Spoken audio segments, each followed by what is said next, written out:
Long before your cities were built, before deserts swallowed empires, before oceans divided the lands, there was a planet, a young world, blue, lush, untouched, a paradise, but wild. It had water, mountains, skies, and light, but no structure, no sentience. It was beautiful, but sleeping. And so they came, not in fire, not in conquest, but in silence.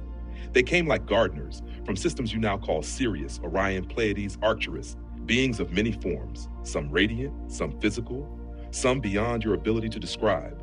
They called themselves watchers, caretakers, seeders, and their task was sacred: to prepare Earth as a living library, a sanctuary to preserve the DNA of countless life forms across the cosmos.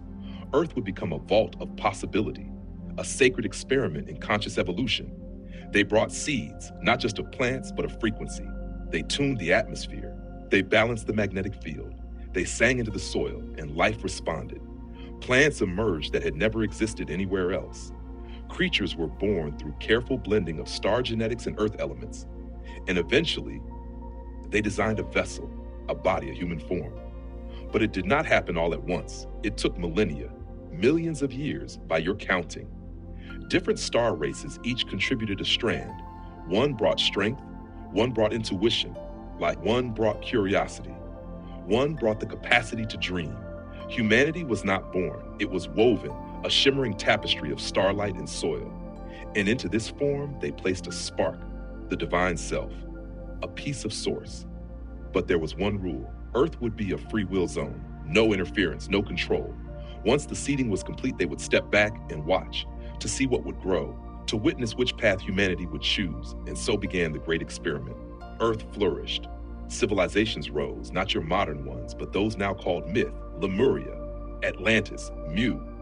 The times you remember as magic, your fairy tales, each was a phase of awakening. Some fell, some ascended, but always the seed endured until something shifted.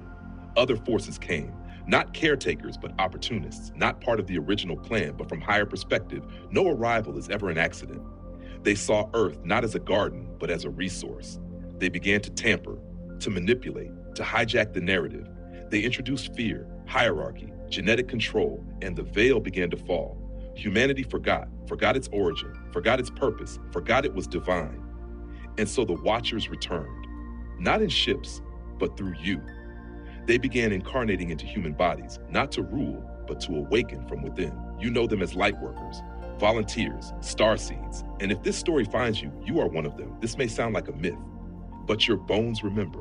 It is not just a story, it is your story. You are not from here, but you came here on purpose. You are the seed, the soil, the sunlight, and the gardener, all in one. And now the garden is awakening, the dream is ending, the memory is returning. Let it grow.